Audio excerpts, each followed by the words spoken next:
Hello friends, welcome back to our channel Muskan M Tripathi YouTube channel पे आप सबका स्वागत है।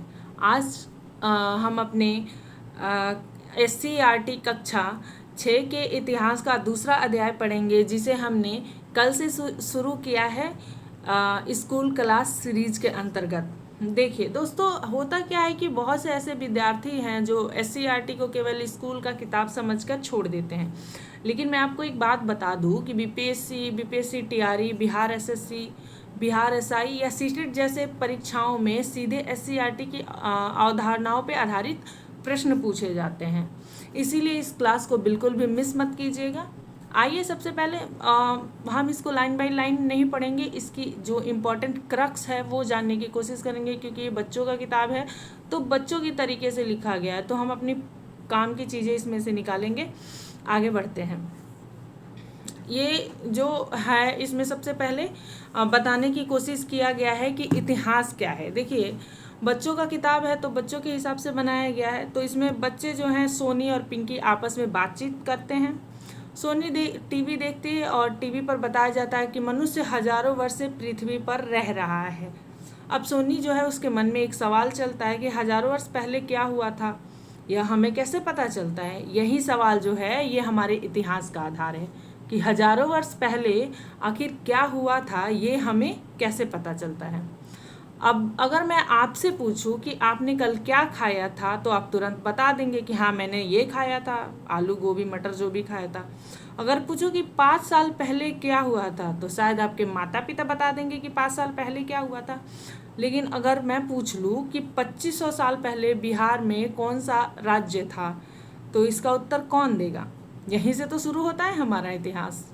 हम हमेशा पूछते हैं इतिहास क्या है, यही है हमारा इतिहास। इतिहास जो है वो हमें अतीत के समाज, संस्कृति, राजनीतिक नीति, अर्थव्यवस्था और लोगों के जीवन के बारे में जानकारी देता है। देखते हैं इसमें क्या लिखा है, थोड़ा सा पढ़ने की कोशिश करते हैं।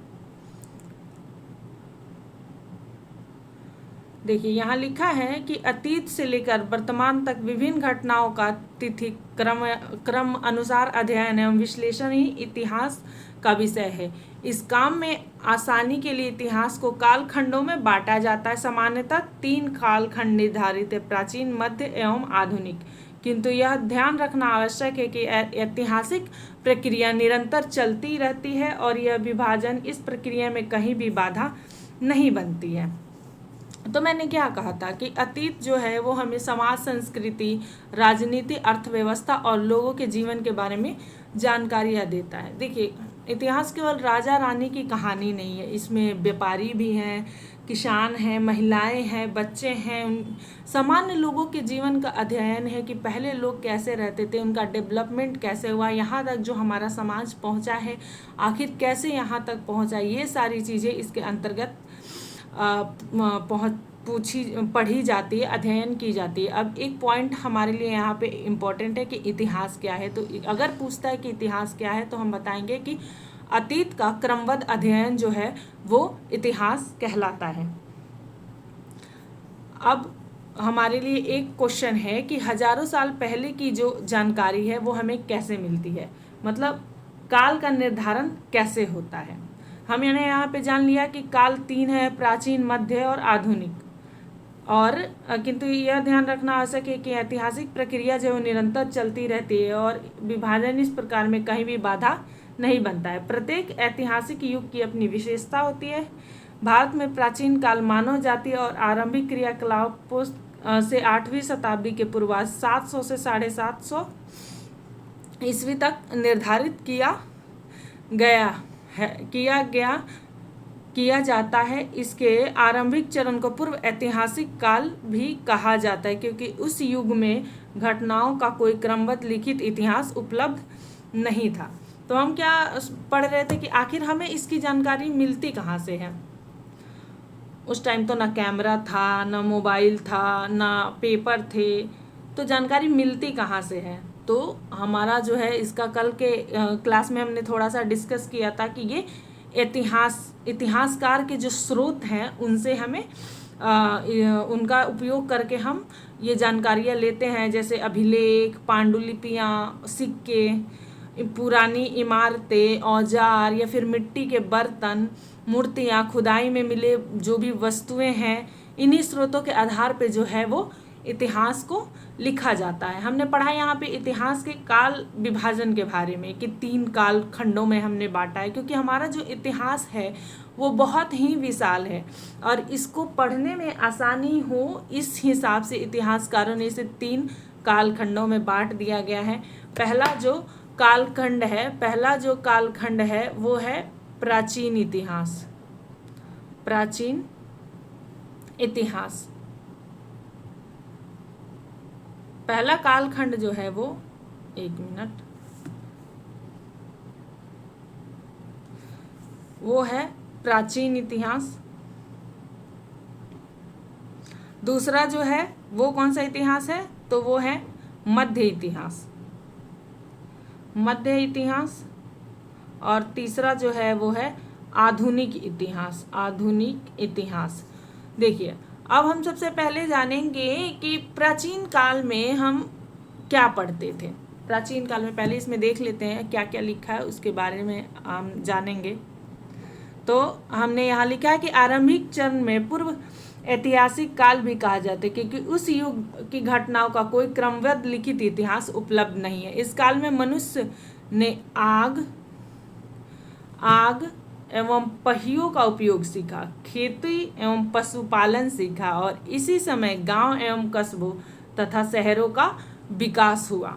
6ठी शताब्दी ईस्वी पूर्व में सुसंगठित राज्यों का निर्माण प्रारंभ हुआ और कालांतर में विशाल साम्राज्यों की स्थापना हुई।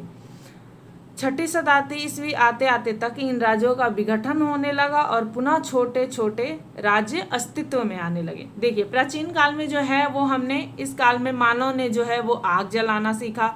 यहाँ पे हमने देखा आग जलाना सीखा। क्या क्या किया, एक मिनट, मानव ने आग जलाना सीखा। उसके बाद पहिया का आविष्कार जो है, पहिए का आविष्कार वो किया। खेती की, पशुपालन किया, एक मिनट, पशुपालन किया। उसके बाद गांव बसे, नगर, कस्बे, इन सब चीजों का निर्माण हुआ, कस्बों का निर्माण हुआ। ये सारी चीजें बनी। उसके बाद जो है वो महाजनपद काल का समय आ जाता है। 6ठी शताब्दी, यहाँ पे हम लोग बड़े बड़े साम्राज्य बनते हैं, जैसे महाजनपद बने, मौर्य और गुप्त जैसे विशाल साम्राज्य जो थे, ये सारी जो है वो चीजें बनी। आगे बढ़ते हैं। 8वीं शताब्दी के मध्य तक ये राज्य धीरे धीरे कमजोर पड़ने लगे, परंतु व्यापार और नगरों में फिर से विकास हुआ। 11वीं शताब्दी तक नए सैन्य संसाधन और उन्नत उत्पादन तकनीक का विकास हुआ। इस्लाम के मध्य नई विचारधारा का भारत में आगमन और पुनः भारत में विशाल साम्राज्यों का गठन संभव हुआ। संस्कृति समन्वय और भी हुआ और सामाजिक सामंजस्य भी स्थापित हुआ। यह प्रक्रिया 18वीं शताब्दी के पूर्वार्ध में पुनः पतनशील अवस्था में आ गई और इसी के साथ दूसरा प्रमुख काल या मध्यकाल का भी अंत हो जाता है। मध्यकाल की बात करें तो इसका काल लगभग माना जाता है 750 ईस्वी से लेकर 1700 ईस्वी तक। इस समय जो है वो क्या क्या चीजें हुआ, तो व्यापार बढ़ा, नई तकनीक आए, दिल्ली सल्तनत बनी। यहाँ पे लिख रहा है ना कि विशाल साम्राज्यों का गठन हुआ, तो मुस्लिम सत्ता का भी स्थापना हुआ, दिल्ली सल्तनत बनी, मुगल साम्राज्य जो था वो स्थापित हुआ। कहीं ना कहीं ये सारी चीज़ें भारत में संस्कृति समन्वय देखने को मिला और इन्हीं के साथ साथ जो है वो इनका पुनः पतन हो गया और जो ये दूसरा मध्यकाल भी है इसका भी समापन हो गया। उसके बाद हम आगे बढ़ते हैं, देखते हैं क्या लिखा है। फिर लिखा है आधुनिक काल का प्रारंभ 18वीं शताब्दी के उत्तरार्ध में हुआ। आधुनिक काल का प्रारंभ कब हुआ था, ये क्वेश्चन पूछ सकता है। तो ये 18वीं शताब्दी के उत्तरार्ध में हुआ था, जब पश्चिम देशों के द्वारा नए विचार और नई प्रशासनिक व्यवहार में लाई गई। इसे शिक्षा, स्वास्थ्य, संचार व्यवस्था एवं आवागमन में विशेष प्रगति हुई। दुर्भाग्यवश यह नई प्रशासनिक व्यवस्था विदेशियों द्वारा स्थापित की गई थी, जो हमारे देश में आर्थिक संसाधनों का लाभ प्राप्त करना चाहते थे। इस व्यवस्था को उपनिवेशवाद कहते हैं। देखिए हुआ क्या था कि आधुनिक काल, ये तीसरा हिस्ट्री का हमारा तीसरा पार्ट है, आधुनिक काल, और इसी के साथ शुरुआत होता है आधुनिक काल का। यूरोपीय व्यापारी जो थे वो भारत में आए। धीरे धीरे यहाँ पे शिक्षा, स्वास्थ्य, संचार आदि चीज़ों के आवागमन में प्रगति हुई। लेकिन जो ये लोग आए, यूरोपीय व्यापारी जो आए, ये धीरे धीरे भारत पे अंग्रेजों ने अपना शासन स्थापित किया। शासन जो थे विदेशी यानी अंग्रेजों के द्वारा हम पे अपना शासन स्थापित किया गया था। आर्थिक जो हमारे संसाधन थे उनका सारा वो लाभ प्राप्त करना चाहते थे, और इसी को कहा जाता है उपनिवेशवाद। इसके अंतर्गत, उपनिवेशवाद के अंतर्गत किसी उन्नत देश किसी दूसरे कमजोर देश पर अधिकार कर उसका आर्थिक शोषण करता है। ये क्वेश्चन है कि उपनिवेशवाद में क्या होता है। तो जब कोई एक स्ट्रॉन्ग जो कंट्री होती है वो एक कमजोर देश के ऊपर अपना अधिकार स्थापित करके उसे आर्थिक रूप से शोषित करता है, तो उसे ही उपनिवेशवाद कहा जाता है। स्वाभाविक था कि भारतीयों में इसके विरुद्ध एक चेतना जगी। देखिए क्या हुआ था कि जब शासन स्थापित हुआ तो भारत के जो संसाधन थे उनका शोषण होने लगा। भारत की ही चीज़ों को मतलब भारत में ही बेच के यहाँ से पैसे लेके और यहीं की चीज़ें खरीद ली जाती थी। अब जब किसी भी चीज़ को आप बहुत ज़्यादा प्रेस करोगे तो एक ना एक टाइम पर वो फटेगा। हुआ वहीं, भारतीयों के अंदर भी कभी ना कभी तो चेतना जगनी ही थी, तो इसके विरुद्ध चेतना जगी। 19वीं शताब्दी के उत्तरार्ध में भारत में एक औपनिवेशिक सत्ता के विरुद्ध राष्ट्रीय आंदोलन सक्रिय हुए, जो सत्य और अहिंसा के सिद्धांतों से प्रेरित थे।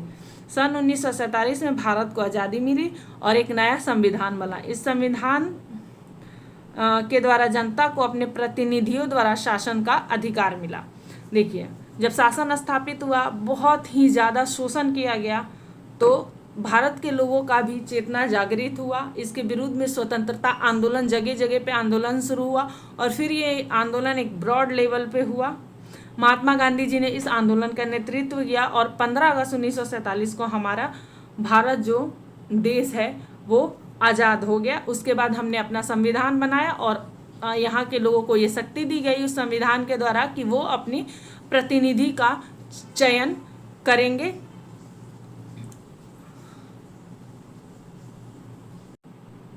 देखिए अब तक क्या था कि हम ये जाने कि इतिहास का अध्ययन हम क्यों करते हैं, इतिहास को 3 भागों में बांटा गया, ये सारी चीज़ों को हमने समझा, उनके बारे में बेसिकली उस कालखंड में क्या क्या है ये सारी चीज़। अब हम जानेंगे कि मानव जाति जो है, मानव जाति का जो इतिहास है वो हम कैसे जानते हैं। अब आखिर एक ही सवाल है कि इतिहासकार, अभी भी सवाल वहीं पे है कि इतिहासकार जो है वो आखिर हजारों साल पहले की पुरानी घटनाओं की जानकारी कहाँ से लाते हैं। तो दोस्तों इतिहासकार इतिहास से, अनुमान से इतिहास बिल्कुल भी नहीं लिखते हैं, वे साक्ष्य के आधार पर इतिहास लिखते हैं।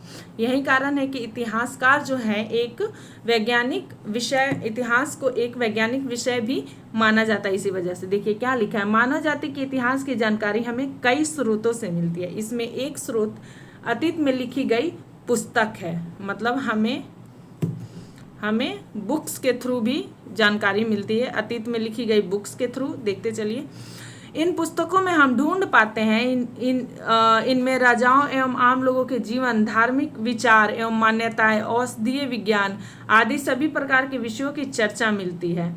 ये पुस्तकें हाथ से लिखित होने के कारण इन्हें पांडुलिपि कहा जाता था। इन पुस्तकों को कहा जाता था पांडुलिपि। क्यों पांडुलिपि कहा जाता था? क्योंकि इन्हें हाथ से लिखा जाता था, इसीलिए इन्हें पांडुलिपि कहा जाता था। और इसमें क्या क्या चीज़ें हमें मिलती थी?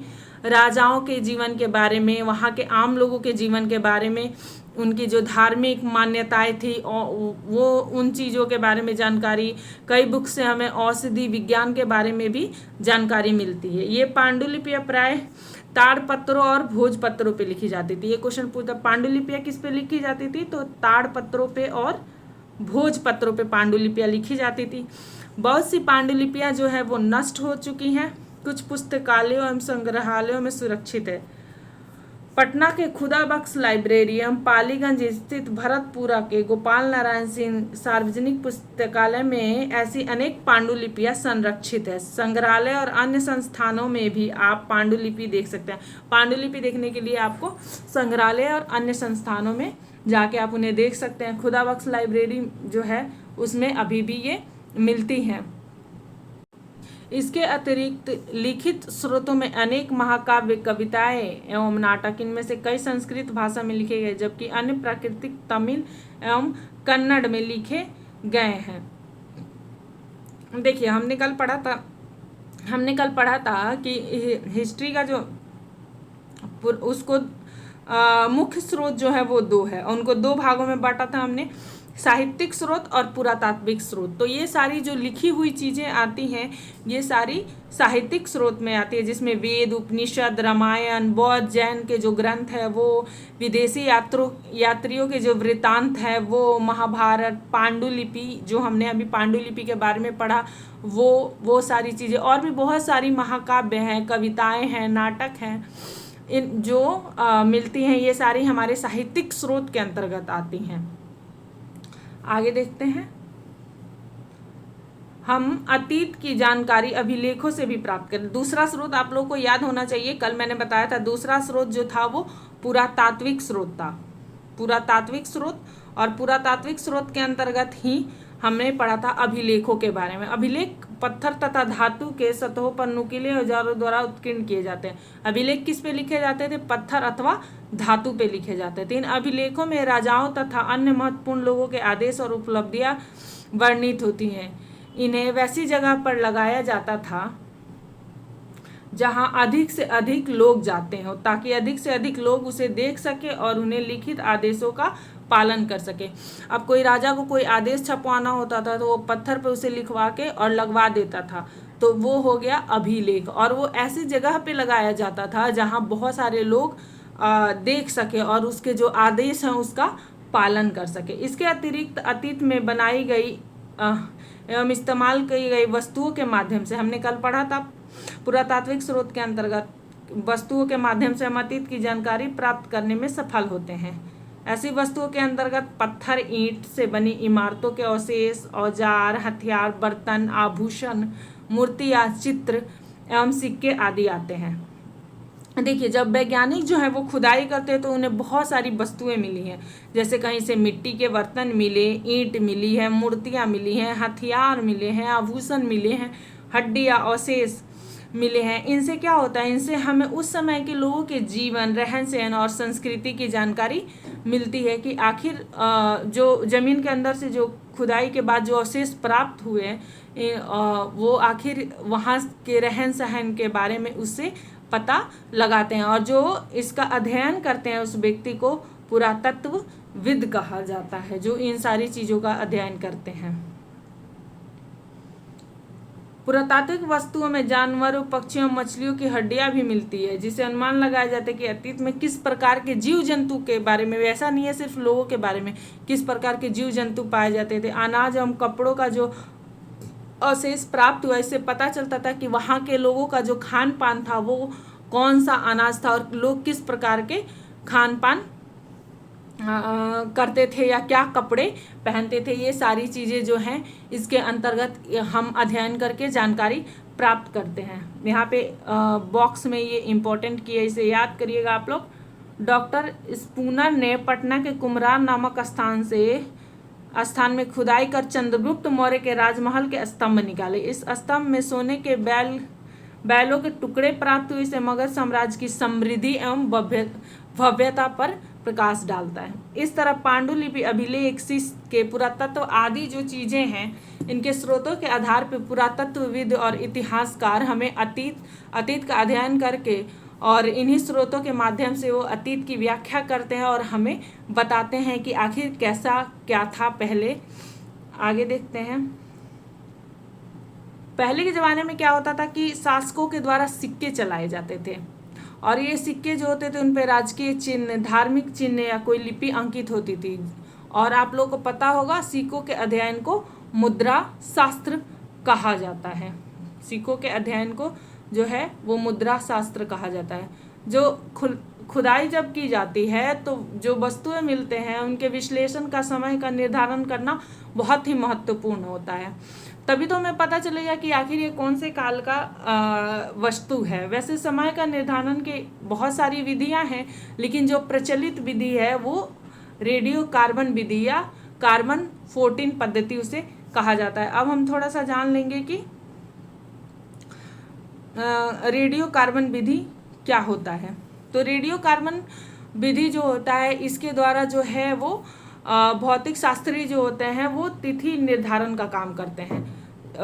सारी वस्तुओं को एक प्रकार का रेडियोधर्मी पदार्थ होता है जिसे कार्बन 14 कहा जाता है। रेडियोधर्मी वे पदार्थ होते हैं जिनमें से निश्चित दर से छोटे छोटे कण निकलते हैं। जब मनुष्य या पशु या पौधा जिंदा होते हैं तब वे जिस मात्रा में वायुमंडल से कार्बन 14 लेते हैं उसी मात्रा में रेडियोधर्मिता के कारण मरने के बाद उसे खो देते हैं। जब कोई मर जाता है तब वो वायुमंडल से कोई कार्बन 14 नहीं लेता है, यद्यपि वह इसे एक निश्चित दर पर खोता रहता है। भौतिक शास्त्री इन्हीं निहित कार्बन 14 की मात्रा का पता लगाकर उस जीव की आयु निश्चित करते हैं। मतलब किसमें कितना कार्बन 14 की मात्रा है इसके हिसाब से उस जीव का या पेड़ पौधे के उम्र का पता जो है वो भौतिक शास्त्री लगाते हैं। तो ये हो गया कार्बन डेटिंग जो है विधि, वो हो गया।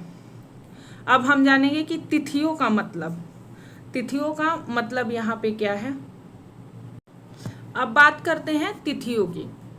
देखिए पहले जो था वो भारत में विक्रम संवत और शक संवत का प्रयोग होता था, लेकिन आज जो है वो पूरी दुनिया जो है वो ईसा मसीह के जन्म के आधार को मानकर तिथियां लिखती है। देखिए यहाँ पे लिखा है प्राचीन काल में हमारे देश में तिथियों की गणना जो है वो किस आधार पे होती थी, विक्रम संवत और शक संवत के आधार पे। लेकिन अब पूरा विश्व जो है एक मानक रूप से तिथि की गणना मुख्यतः ईसाई धर्म प्रवर्तक ईसा मसीह के जन्म तिथि से की जाती है। इसमें ईसा मसीह के जीवन को क्या माना जाता है, शून्य वर्ष। 1 मिनट, ईसा मसीह के जीवन को शून्य वर्ष माना जाता है। उनके जन्म से पूर्व की सभी तिथियों के आगे, इधर अगर जन्म से पूर्व आएंगे तो इनकी तिथियों के आगे BC लिखा जाता है, यानी बिफोर क्राइस्ट लिखा जाता है, अर्थात ईसा से पूर्व। इसी प्रकार ईसा की शुरुआत उनके जन्म के वर्ष से है। यदि 2009 ईस्वी लिख देते हैं तो इसका तात्पर्य है कि ईसा मसीह के जन्म के बाद 2009वें वर्ष से है। इसी प्रकार यदि वहीं 2500 ईस्वी पूर्व लिखा जाए इसका मिलता है तो इसका अर्थ है ईसा मसीह के जन्म से 2500 वर्ष पहले का समय। देखिए बिफोर क्राइस्ट और BC और AD के बारे में हम जानेंगे। ईसा मसीह के जन्म से पहले, ये हो गया ईसा मसीह का जन्म, ये हो गया ईसा मसीह के जन्म से पहले, ये हो गया ईसा मसीह के जन्म के बाद। ईसा मसीह के जन्म से पहले वाले भाग को हम BC लिखते हैं, ठीक है, और ईसा मसीह के जन्म के बाद को हम AD लिखते हैं, ठीक है। अब मान लीजिए यहाँ पे बता रहे हैं जैसे 2500 BC, ठीक है। तो इसका मतलब हुआ कि ईसा मसीह का जो जन्म यहाँ पे हुआ है इनके जन्म से 2500 वर्ष पहले की ये बात है, ठीक है। वहीं अगर हम AD में 2026 लिख देते हैं तो इसका मतलब होगा कि ईसा मसीह के जन्म के 2026 वर्षवां ये चल रहा है। मतलब आज से 2026 वर्ष पहले ईसा मसीह का जन्म हुआ था। तो ये हो गया AD और BC, आप लोगों को समझ में आ गया होगा, ठीक है। आगे बढ़ते हैं।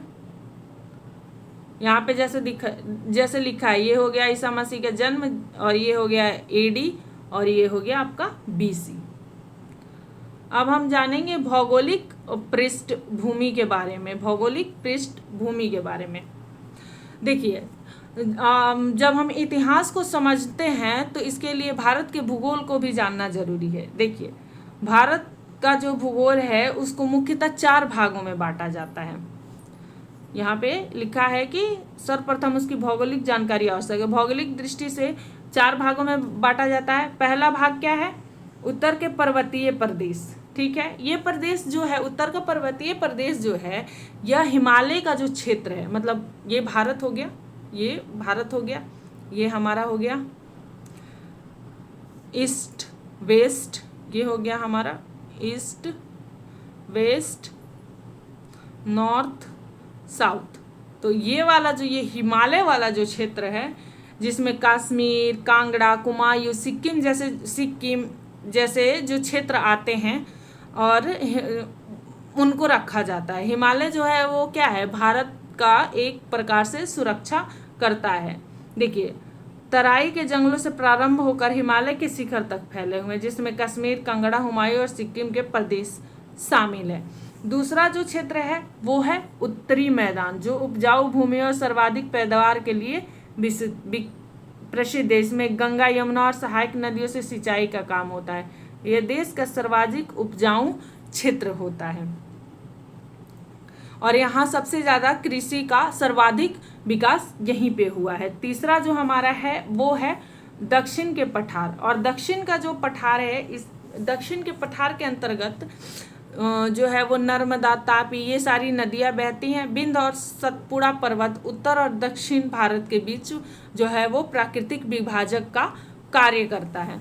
चौथे क्षेत्र की बात करें अगर हम, तो ये दक्षिणी तटीय मैदान है, जिसमें गोदावरी, कृष्णा, कावेरी जो है इनके उपजाऊ जो डेल्टा हैं वो बनाती है, तथा ये जो क्षेत्र हैं वो कृषि और समुद्री व्यापार के लिए बहुत ही महत्वपूर्ण है। अब अगर हम बीपीएससी फैक्ट के बारे में सोचें तो यहाँ पे ये हो सकता है कि भारत की जो सभ्यता का जो विकास है ना, वो उसमें उपजाऊ जो मैदान हैं उनका बहुत ही अहम रोल रहा है।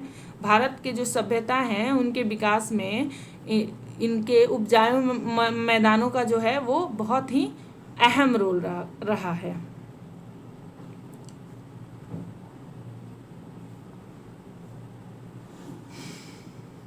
भारतीय उपमहाद्वीप के उत्तरी सीमा पर स्थित पर्वत श्रृंखला भारतीय उपमहाद्वीप को पश्चिमी और मध्य एशिया से अलग करती है, लेकिन इन पर्वतों में जो है वो अनेक दर्रे हैं।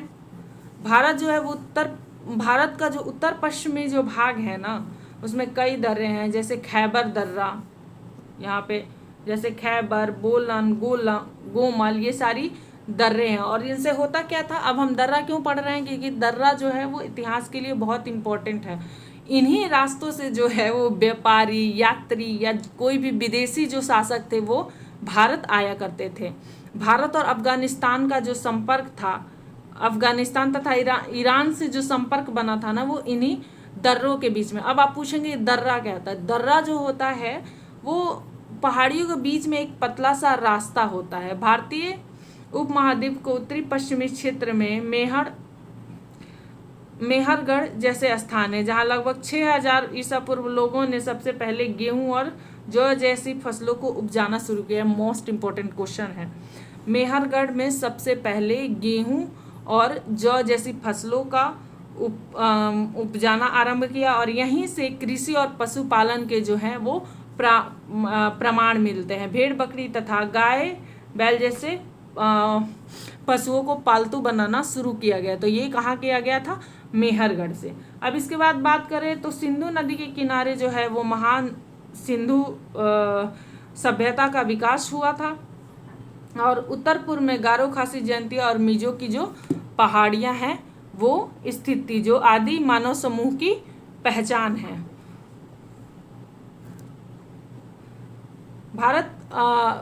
भारत जो है वो मध्य भारत जो है वो महाभाषण संस्कृति में अवशेष मिलते हैं तथा मृतकों को 4 बड़े बड़े पत्थरों पर लगाए जाते थे।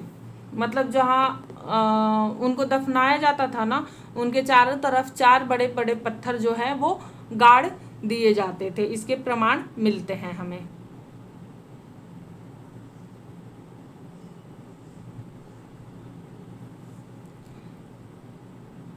अब आगे देखते हैं, नदियां बहती हैं विंध्य पहाड़ियों के उत्तर में स्थित कोल्डिहवा एवं चिपोनीमांडोला ऐसे स्थल है जहां सबसे पहले चावल या धान का उपज हुआ था। सबसे पहले कोल्डिया चिपानीमांडो जैसे स्थल पे सबसे पहले चावल या धान का उपज हुआ था।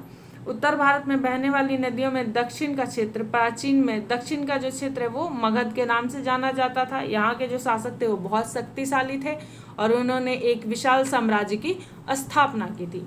अब भौगोलिक रूप से इस विवरण से स्पष्ट यह होता है कि भारत उपमहाद्वीप में अलग अलग क्षेत्रों में लोग अपने अलग अलग ढंग से मानव समाज का निर्माण करते थे, परंतु कभी भी एक दूसरे से अलग नहीं रहे। ये लोग ऊंचे पर्वत, पहाड़ियों, रेगिस्तानों, नदियों तथा समुद्रों में जोखिम उठाकर एक दूसरे क्षेत्रों में यात्रा करते थे और उपयोगी वस्तुओं का विनिमय करते थे। यहाँ हम खरीद बिक्री की बात कर रहे हैं। इसके लिए जो है अब शिक्षा का भी विकास होना शुरू हो गया और यहाँ पे धार्मिक गुरु जो है वो हमेशा भ्रमण करते रहते थे और भारतीय उपमहाद्वीप के बाहर के लोग खैबर और बोलन या गोमल के रास्ते से भारत आते और आवागमन से जो है वो हमारी जो परंपरा हुई वो बहुत ही समृद्ध हुई। अब आगे हम बढ़ते हैं और जानेंगे हम अपने देश के नाम के बारे में। अब आपसे मैं एक रोचक सा प्रश्न पूछ सकती हूँ। हमारा जो देश है भारत और इंडिया, ये दोनों क्यों हैं? अब आप पूछेंगे ये क्या क्वेश्चन है? तो हाँ, मतलब इनका नाम भारत और इंडिया दोनों थोड़ा अलग अलग नहीं है, क्यों है? देखिए, बेसिकली हुआ क्या था, इंडिया जो शब्द है ना वो सिंधु के नाम से निकला है। ईरानी लोग जो है वो सिंधु को हिंदू कहते थे और यूनानी लोग जो है उसे इंडस कहते थे। ठीक है, इसी चक्कर में जो है वो आगे चलकर इंडस के जगह पे इंडिया नाम प्रचलित हो गया, वहीं हिंदू के जगह पे हिंदुस्तान हो गया। भारत नाम के बारे में जाना जाता है कि इस संबंध में भरत नामक एक प्राचीन जनजातीय राजा थे। ऋग्वेद में भी भरत का उल्लेख मिलता है और कहा जाता है कि उन्हीं के नाम पे भारत का नाम पड़ा। ठीक है, ऋग्वेद में भी उल्लेख मिलता है।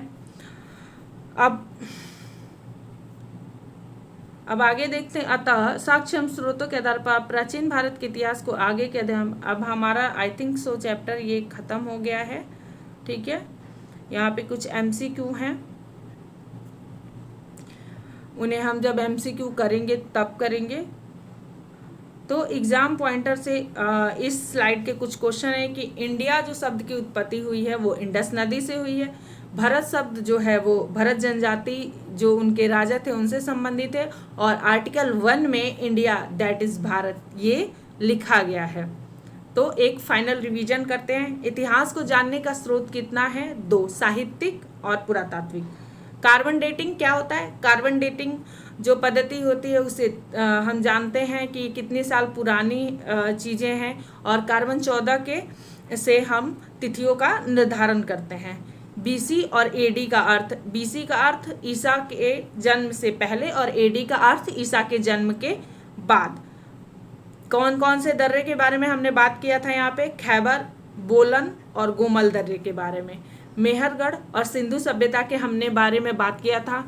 मेहरगढ़ में कृषि और पशुपालन के साक्ष्य मिलते हैं और सिंधु नदी के किनारे सिंधु सभ्यता का विकास हुआ था। भारत और इंडिया नाम की उत्पत्ति के बारे में हम लोग एकदम अच्छे से समझ पाए। तो ये था हमारा स्कूल क्लास सीरीज का दूसरा क्लास जो कि था क्लास 6 SCERT बुक का अध्याय 2। उम्मीद करते हूँ कि आप लोगों को ये क्लास अच्छा लगा हो। अगर वीडियो पसंद आए तो वीडियो को लाइक करिएगा, चैनल को सब्सक्राइब करिएगा, अपने दोस्तों को हमारे साथ जोड़िएगा। मिलते हैं अगले वीडियो में, तब तक के लिए थैंक यू सो मच। जय हिंद।